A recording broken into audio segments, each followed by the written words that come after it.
In 1983, construction workers in southern China were stopped in their tracks. As they excavated a site for a new apartment building, they unearthed the entrance to a mysterious tomb. Dating back over 2,000 years, it contained a treasure trove of artifacts that defied the historical records. And most miraculous of all was a silk and jade burial suit befitting a mighty ruler, a man that has remained a mystery until now. I am archaeologist Dr. Agnes Xu, and I'm on the trail of an elusive ruler who once held sway over southern China. I'm investigating the true nature of his forgotten civilization and seeking to know who was this mighty man entombed in the spectacular silk and jade suit.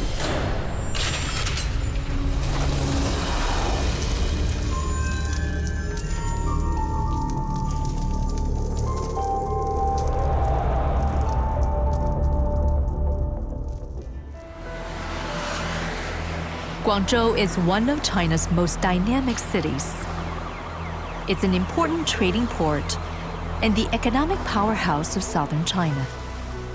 But its current-day sophistication belies a much humbler past.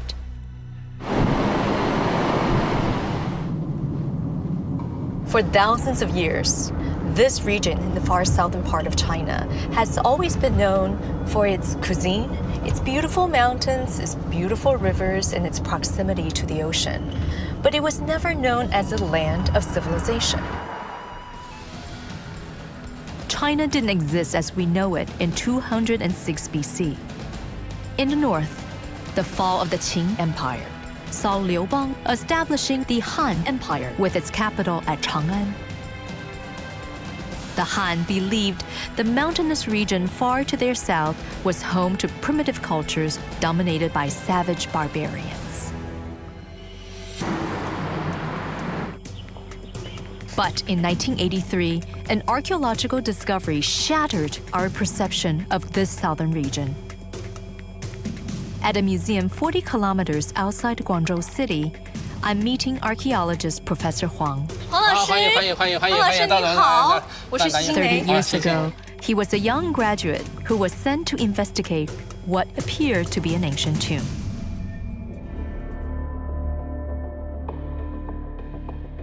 So after you got the call, you rushed over here. What was your first impression of this area? 当时的民工呢，在这里呢起房子，一个很高的山，原先象岗是一个很高的山。山多高？山有49.7米，就推到这个的时候呢，推了1年多。这里大概是海拔32米的时候，再往下挖的时候就发现这个东西了。那时候您是考古队的队长。对，按照我们考古的那个一看呢，我说，哎，一看这些石头，我就跟邓科长说，这是一个古墓。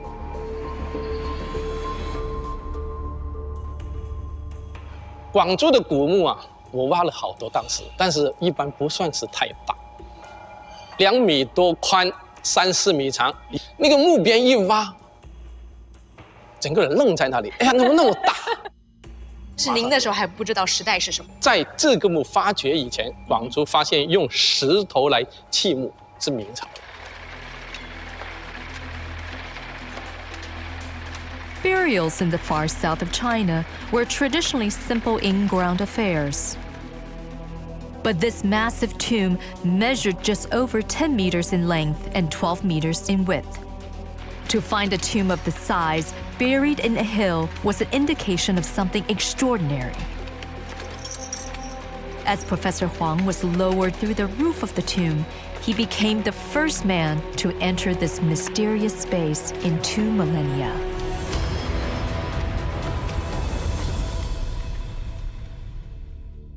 As you descend, what did you see actually? 就有一块石头掉下去断了，就是那块石头断了，就有个裂缝，我们就可以爬在那里看。我第一个爬在那里看是什么？一看到这前石，哎呀，我看到前石就看到一个铜鼎。我一看到铜鼎，我就觉得很奇怪，因为我头脑中印象的这个是个明墓，哎呀，怎么看到个汉鼎在那里？哎呀，我说，哎呀，我就跟那个陈伟汉跟贤景祥说，我说，哎，这个可能是汉墓啊，不是明墓。那2个没看，他就笑我，他说你呀、老是想挖汉墓，因为广州最多汉墓。他说你老想挖汉墓，明明是明墓，怎么会有汉代的东西呢？看是铜鼎旁边有个汉代的陶器，这个应该是西汉的墓了。For the young archaeologist, this promised to be the discovery of a lifetime. With the tomb now fully excavated, we can enter simply via the front door. 这个是它的墓道，其实这个墓道很长，因为上面推了18米左右了，所以感觉不到。它原先一直就通到外面的。The front chamber was sealed shut with a security system aimed at keeping out intruders for eternity. But we have the magic phrase. 阿里巴巴芝麻开门。对，就在这里了啊。其实这个门呢，本来它是也有个防盗措施，你就挖到这里还不能进来呢，它门关了。The sophisticated defense mechanisms and the tomb's impressive construction indicated that it must have been built for someone with great wealth and power. As the archaeologists excavated deeper into the tomb, they made a grisly discovery. Bone fragments from human remains were found in several chambers. I'm standing the very place where 4 women were sacrificed so that they can accompany their lord into the afterlife forever. During the Han Dynasty, this custom was actually abandoned. So what's so interesting about finding evidence of human sacrifice here is that we have a paradox here. We have a Han Dynasty tomb during a time when this practice was no longer in existence. In total, 15 servants had been sacrificed to accompany their master into the afterlife. Archaeologists had excavated 3 chambers, a front chamber, an east and west wing chambers. But they had still not found the main burial chamber. And another sealed door blocked them from exploring what lies beyond. 这道门呢，挡了我们好几天的，终于呢开了，就发现一个很惊人的现象，就很多金玉器啊，穿着玉衣啊、木爪就在这里了。Archaeologists excavated and restored relic after relic, producing a catalog of treasures.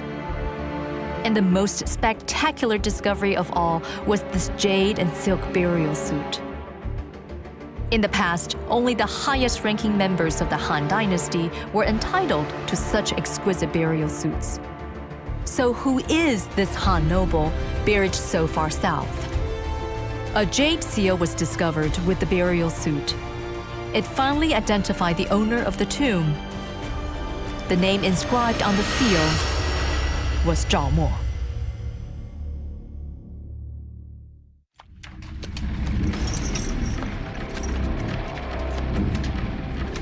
In 1983, in the bustling city of Guangzhou in southern China, an ancient tomb is discovered. Chinese archaeologists find an exquisite jade and silk burial suit, fit for an emperor.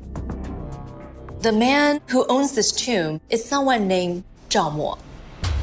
And he ruled over this feudal kingdom in the southern part of the Han Empire that encompassed today's Guangdong province as far as northern Vietnam in today's world.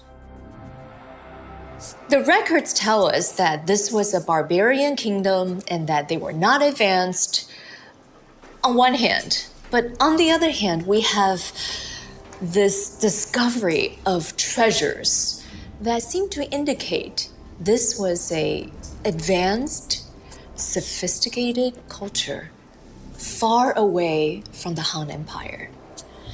Now, which one is the real Nanyue?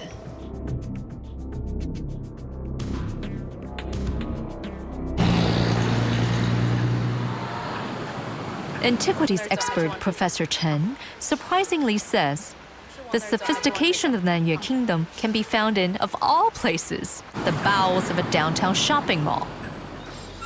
Beneath the bargain hunter's paradise of the Guangning Plaza in Guangzhou, the walls of the ancient Nanyue Kingdom once met the Pearl River. 这蛮稀奇的。对，这是个南越国时期的一个木构水闸遗址。 This is thought to be the earliest and the best preserved wooden sluice gate ever found in the world. A scale model shows what it might have looked like 2,000 years ago. Sluice gates are still used around the world to control levels in irrigation systems. 因为这个位置呢，当时的北面呢有一条白云山的水道从这里下来，它就连接珠江口。这个地方呢，就是南越国最南的一个城墙。墙的这个地方呢，做个水闸，白云山的水下来以后，把它取出起来，以后呢，可以防止外面的这个咸水或者是潮水涌进来。当里面没水的时候，它也可以把外面水吸进来，就会具有排和吸的这个作用。所以水利专家就认为， 这是我国乃至世界上最早的一种，就是木构的这种水利设施。 For its time, this is amazing hydrological technology, and nothing like what you would expect to find in a barbaric kingdom.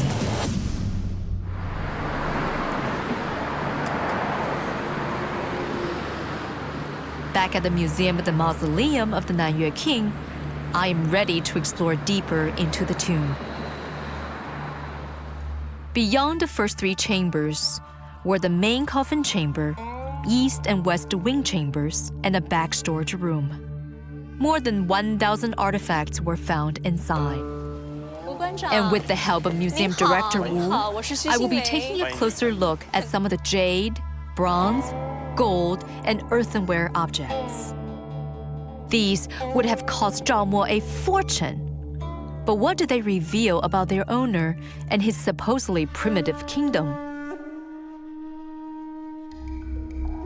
那么最下面一个这个双环的这个玉环，实际上从雕工来说是难度非常大的。 This object is absolutely extraordinary. What does this tell us about the status of the person who was buried here? 这是这个出土在墓主这个胸前的一套主玉佩，它总共是用了这个32个这个部件，其中又有玉璧、玉环，然后这个玉环、玻璃珠、梅金珠，还有这个金珠，非常精致。你看这上面这个玉璧，这个下角开了2只这种龙形。 那么这个中间的这个比较大的这个玉璧，中间是一条龙，两边是各站立这个凤凰，也展现了这个2000年中国这个社会叫做以男性为中心的这种社会特点。那好特别哦。非常特别，Someone who's buried with something so magnificent must have been the king of a very strong kingdom. It's an ornament that symbolizes tremendous wealth and power. Other objects paint a portrait of a lavish lifestyle. We have an entire room full of musical instruments inside his tomb. What does that tell us about this guy? 在这个南越王墓出土了，包括这个钩吊啊、编钟啊、十边磬啊，比较这个独特和精致，就出了这个瑟和这个琴的一些这个叫构件。Metallurgy in the south was probably not as advanced as it was in the Han Empire. 然后还有这个编 And 号。 even in the north, only the highest-ranking Han nobles would have the privilege of owning instruments like this set of bronze bells. I did not realize this is so special, that it's manufactured here in Nanyue. But the inscription is your traditional Qing Dynasty 小篆. It's a combination of the Central Plains Chinese culture, but on instruments that are indigenously made. You know, we always think that the Southern cultures were barbarian, but looking at this, they were definitely civilized. This was a pretty advanced society. Through what must have been an extraordinary effort to produce his bronze bells, the Nanyue king was making a statement. His court measured up to the sophistication and the highly cultured life of the Han. And Zhao Mo would have had the front row seat for many a performance by the finest musicians in Nanyue.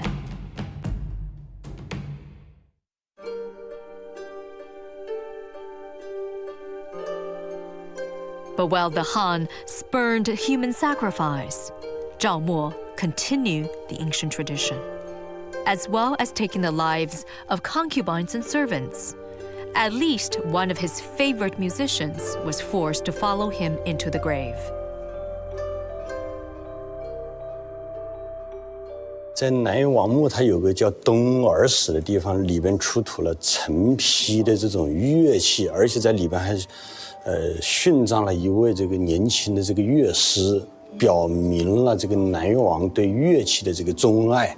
那么在中国有一句成语形容这个帝王生活的，叫做钟鸣鼎食，说要敲钟才吃饭，然后那个列鼎而食，那么喝酒、听音乐、饮食，就是形成了古代这个高层社会完整的一套这个叫礼乐制度。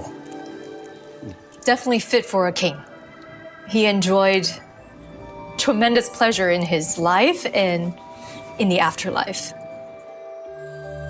And there's evidence that Zhao Mo loved his food as much as his music, sharing a culinary obsession that lives on today in southern China. 广东人对吃是那个举世闻名的，是这个叫无以复加了。More than 50 exquisite cooking implements have been excavated from the Nanyue King's tomb. 这一件是这个是煎的，如果你们这个在广州有机会，建议你们去喝一次早茶。广东人叫煎马蹄糕啊、萝卜糕啊，下面放炭火，就是这种东西。那么还有一道菜，广东叫白切鸡嘛，那个鸡清蒸之后就切成块蘸那个姜汁。那么这个东西就是2000年前磨那个生姜的那个器具，咱们叫姜叉，一模一样。现在咱们泡萝卜丝到现在还在用。那么这个鼎一方面是反映了这个墓主人身份的这个高贵，咱们叫钟鸣鼎食了；另一方面也反映了这个广东人的这个饮食这个传统。在南岳王墓就出土了大量的这个海龟啊、海贝啊、荷花雀啊、鸡蛋呐、还有蚬啊、蚝啊这个等等这个东西。真的什么都吃。哎，对，就表明了这种这个喜欢。This tomb is extraordinary. When I was a student just starting out to study Chinese archaeology, we thought that Chinese archaeology was contained to the Central Plains region, that any place below the Yangtze River, they were all barbarians. But today I've seen out of this world jade objects. I've seen musical instruments that were made in this region with carvings of Qing Dynasty inscription. And I have seen an entire suite of cookware, some of which remind me of what we use today. Who is this guy buried here? It puzzles me how he could have collected all the riches. He lived with all these extraordinary things, and he died with them. To find the answers, I will have to search beyond the tomb of Zhao Mo, digging deeper into the origins of the Nanyue Kingdom. The tomb of Zhao Mo, the second king of Nanyue, is a subterranean palace stocked full of treasures and indulgences to provide a luxurious afterlife. But Zhao Mo only ruled for 15 years up to 122 BC in what was thought to be a primitive feudal state. But how did he amass such wealth? The historical records suggest that he could thank his grandfather, a man named Zhao Tuo. We know from records that Zhang Tuo started out as a military officer who took advantage of the instability in the north and founded this kingdom in the south. It was in 214 BC that Zhao Tuo was sent by the Qing emperor to conquer and unify the southern Yue tribes. But in less than a decade, the Qing Empire crumbled and the Han Empire took hold. Zhao Tuo grabbed the opportunity to establish a kingdom extending over modern-day regions in Guangdong and Guangxi provinces. To learn more about Zhao Tuo's legacy, I'm on my way to meet Director Quan of the Nanyue Kingdom Palace Museum. 欢迎欢迎。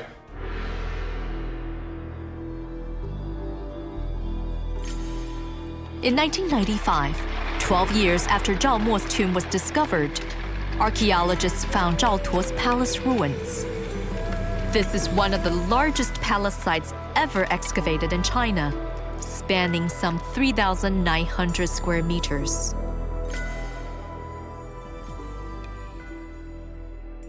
在广州市的中心，就发现了一处这个南越国的都城啊，都城呢，它都城里面呢分了好几个区域，就是有这个宫殿区，还有呢，现在我们最重要的一个发掘就是这个御苑区，就是通常讲的后花园。Where are we exactly where we're standing in context of this layout? 我们现在站的地方呢，应该在这个范围以外，就是那栋房子的后面。Over there. I see. A scaled-down reconstruction of the palace feels very familiar to me. I'm looking at this. It looks so similar to those we see in the Central Plains. How does it compare to those in the north? 就是根据宫殿模型它的基础啊，根据它那个大小，就是也参考了这个中原的建造模式。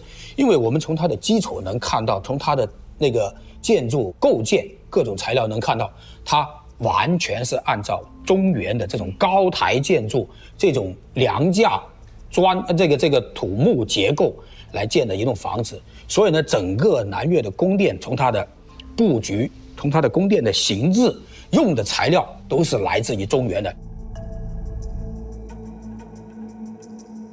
But while the construction of the Nanyue Palace shows aspirations to match the powerful Han, archaeologists have found other objects that clearly outdo Han's know-how at the time, and they are rewriting the history of technological development and trade in China.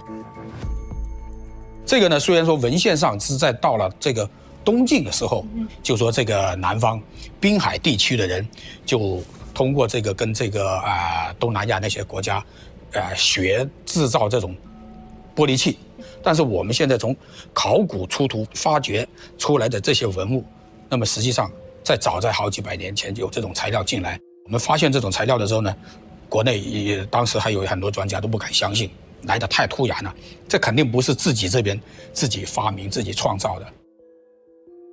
That's really eye-opening. So we speculate that this technique of glazing is actually from Southeast Asia, further indicating, at least suggesting, there was trade with the outside world, and that the Nanyue was innovating and trying to perfect this technology indigenously. It's really amazing. Even more surprising is that the Nanyue Kingdom may have founded its own trade route with the West, even before the opening of the continental Silk Road. I had never seen anything like this from this period. They don't look Chinese to me. 我们在发掘的时候啊，我们还发现一个一种叠石的柱子，就是一根柱子呢，它不是用一块大石头做起来，它是用很多块石头一层一层的垒筑起来的。那么这种做法呢，在西方，在地中海沿岸或者在两河流域啊，所以呢，我们现在也怀疑，就说是不是有一个什么样的途径，就说能有就说中西文化之间，就是南越国时期，这个有这种交流。So it seems to me there is now more material evidence to support or rather encourage the long-standing speculation there was trade with the outside world. And this is even before the official opening of the continental Silk Road in the north. While trade with the outside world would have brought technology and economic growth, it's the relationship with the powerful Han Empire that would ultimately determine the kingdom's future. Zhao Tuo negotiated with 5 successive generations of Han emperors, sometimes by military might and other times by diplomacy. Artifacts found at the palace suggest that the early years were relatively peaceful. 那个遗址里面，就在地层里面呢，就是发现了文帝的那个文帝时代的文帝的伴娘啊，就文帝那个时候住的钱，就说估计可能就是那个时候就是已经赵佗呢就通过他跟文帝就跟汉中央朝廷又修建了一个比较良好的关系之后，那么呢他也不用去打仗了，也不用去做那个花太多时间在这个军事装备方面了，就可以大力的发展自己的生产然后呢他就有很大的那个财力和那个时间去修建。When Zhao Tuo died in 137 BC, his grandson Zhao Mo inherited a kingdom fit for an emperor. Zhao Mo drew on his grandfather's palace as the inspiration for his own tomb. However, some of the tomb objects show evidence of the Nanyue kingdom's military ancestry. 在这个南越王身边就摆放了10把这个铁剑，这铁剑我想就是反映了南越王对这个军事的这个重视，而且从文物的这个角度来看，这是目前咱们国内见的最长的一把铁剑，它的长度是1.46米，而且上面都镶嵌有这个玉的这个装饰品。上次也介绍过，这个玉的这个装饰品嵌的这个武器上面，都是这个帝王才能这个使用的。这个我们推测可能是当地制造的。那么这边这个铠甲是用来这个护身用的，它用了709片这个铁的这个铁片，这个圈起来。那么除了这些之外，我们还出土了这个戈呀、矛啊、这个剑呢，实际上反映了这个冷兵器时代武器这个种类的这个齐全。这个兵器有2大块，就是有一部分肯定是从中原这个进口的，一部分就是一定是在当地进行这个冶炼的。那么这武器为我们了解这个2000年前这个岭南的这个军事国力啊，或者是武器这个制造提供了非常重要的这个实物依据。A bronze bucket found in the tomb suggests that these weapons were not just for show.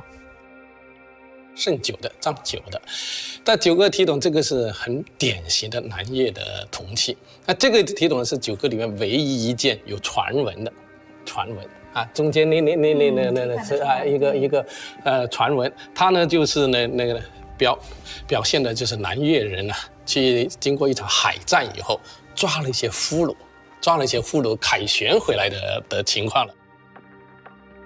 这个是你看，他拿这个钺就是斧头了，钺砍了一个俘虏啊！你看这个他的器物，这个还抓了一个还在那里手写要砍头啊，砍头了，要执行任务，这是在庆祝啊什么的。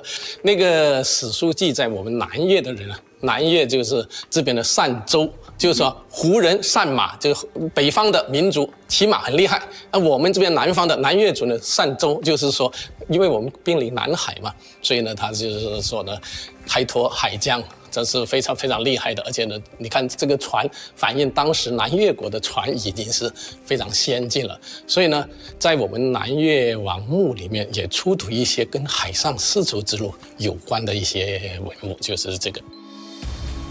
Weapons sourced from the north as well as made locally, and a naval force capable of raiding nearby territories, indicate that Zhao Mo clearly had substantial military might. Perhaps this gave him the confidence to produce what is one of the most striking and indeed most controversial artifacts in his tomb, the spectacular jade suit he was buried in.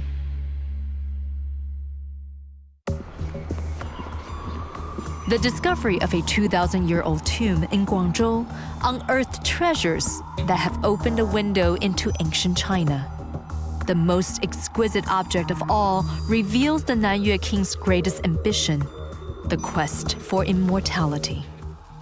This is a chamber where archaeologists found remnants of a broken jade suit. The jade suit that we now know belonged to Zhao Mo. 这个是举世闻名的这个南越王的丝缕玉衣，它是出土在这个主棺室，整个玉衣用了2291片这个玉片。2291。对，这是我国目前见的年代较早的一套完整的这个玉衣，而且用丝编缀，也体现了一个玉衣的一种新的体制。对，我从来没有看过是丝缕。This was very different from the other jade burial suits found before. They were all stitched together with threads of gold, silver, or bronze. 为什么是红色的？红色可能是反映了早期这个对上葬观念的这个一种这个崇尚。那个南越王墓大量的玉器都涂有这个红色。红色是朱砂吗？这个是红色的丝织物，其他的红色都是朱砂。而且这个玉衣，我们仔细看它的这个场景，它的手部、头部、手部和脚部做的是比较精致的，然后躯干部位是用比较粗糙的玉，那么体现了可能南越王死亡的时候是比较仓促，可能没有准备好。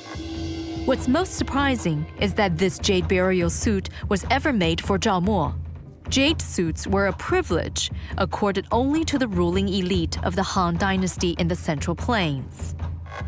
As the ruler of a subordinate state, Zhao Mo's status would not have entitled him to such an honor. I wondered how this burial suit measures up against the genuine article. And to find out, I need to make a journey Zhao Mo never made in his lifetime. 1,500 kilometers north to where the Han Dynasty maintained absolute rule for 400 years. Here we are looking at one of the best excavated example of a jade suit from the Han Dynasty. This jade suit obviously belonged to someone of extremely high status and definitively a member of the imperial lineage. There is a Chinese proverb to show off wealth and status in the ancient world, and that was 金缕玉衣, literally gold thread jade suit. The material of the jade is the best of the best. It's white jade from the Khotan region. There are about 4,300 of them here and some. Each was sewn to the next piece very meticulously by gold threads. If you were planning an afterlife, then a jade suit was as essential as a spacesuit to an astronaut.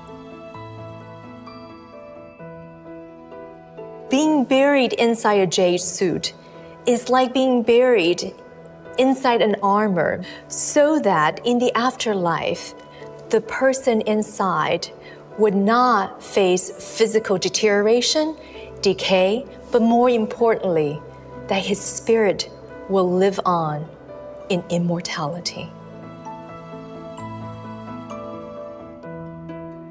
This jade suit was made for the king of Chu, who was from the same bloodline as the 7th emperor of the Han Dynasty. Was the burial suit back in Guangzhou a deliberate attempt by the Nanyue king to self-proclaim as royalty? 给我们留下历史信息是这个玉衣可能不是中央赐给的，而是这个直接在本地它制作的，也体现了这个南越王2000年前那个僭越的这种叫这个含义。南越王本身就是汉人，他骨子里面就是这个汉文化。第二点就是这种，帝王之家的这个生活，他到这个地方他一定是追求和这个模拟的。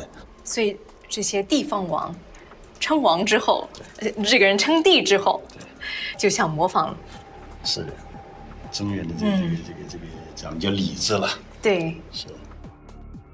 This thing must have cost an entire country to make. What did he look like? What kind of man was he in his lifetime?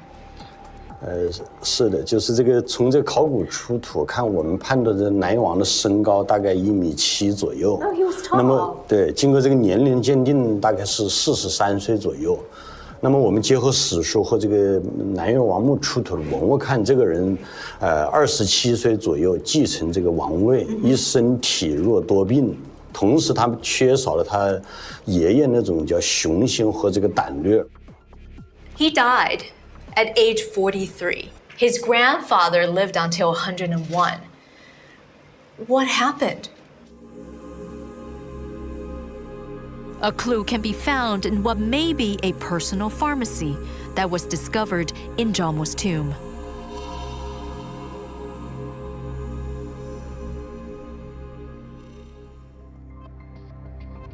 Are these ancient Chinese medicines? 这5种药石呢，分别是绿松石、赭石、紫水晶、雄黄和硫磺。咱们查一下要点啊，这个硫磺这种东西对人体的作用来说呢，它外用可以治疗一些疮，一些生疮的一些部位，然后可以去虫。那么雄黄呢，它的组成成分呢是2硫化2砷，内用呢它可以治疗风寒的虚寒等等一些作用。也就是说呢，相对来说雄黄和硫磺更可以称之为药。So we know the king of Nanyue was sick. He was sickly since childhood, and he died at the young age of 43. So based on this, what do you think he was sick from?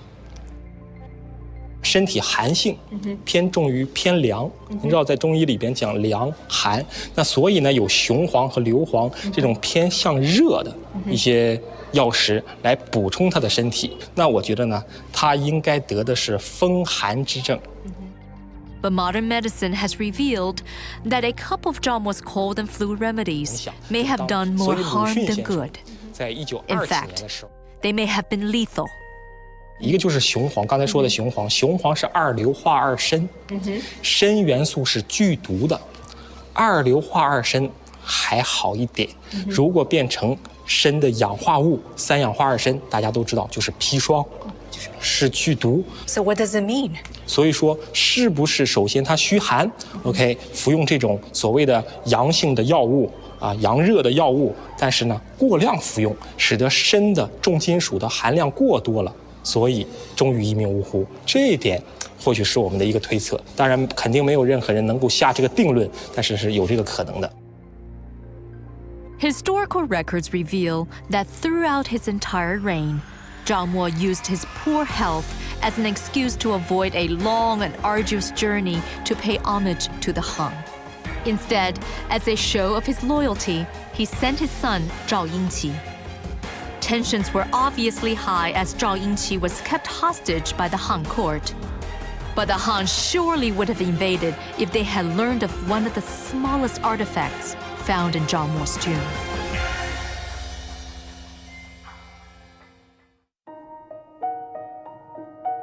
Jaume's jade and silk suit must have been a well-kept secret.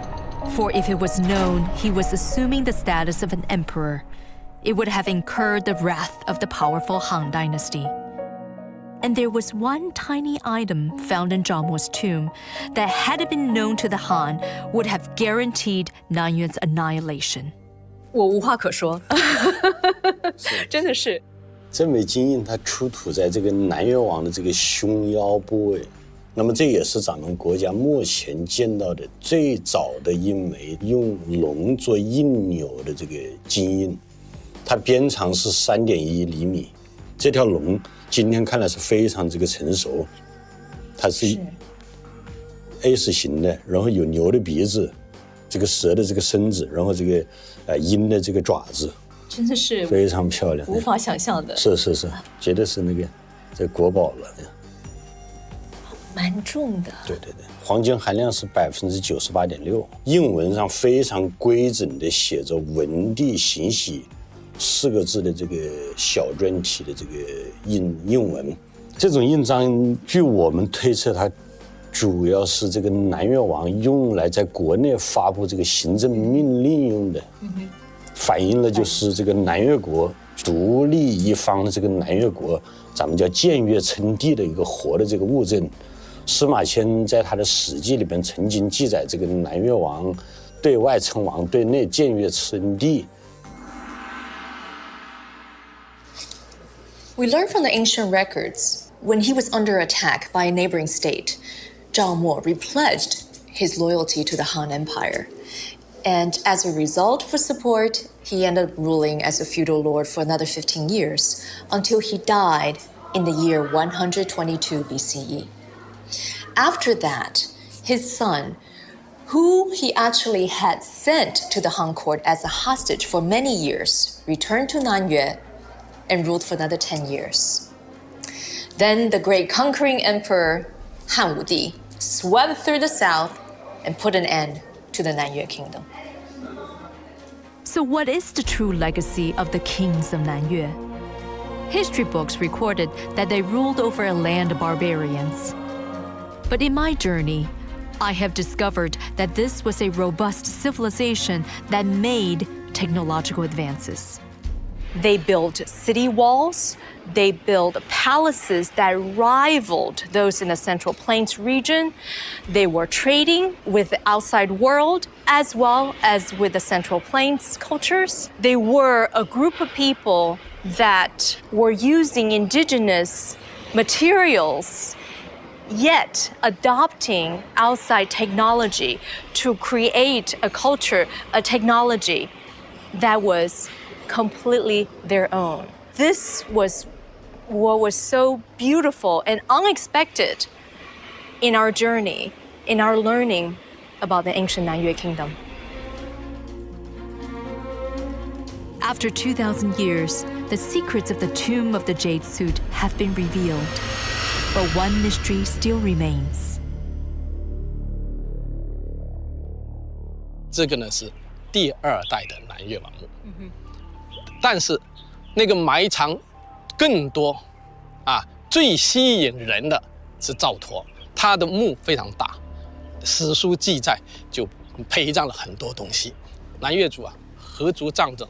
我们现在有理由怀疑，那个赵佗的陵墓应该在那边那座山上。I can only imagine the treasures and stories that could be unearthed inside of where I'm standing. And if Zhao Tuo's tomb can be found, it could be amongst the richest archaeological discoveries ever. And once more, we will be rewriting the history of ancient China.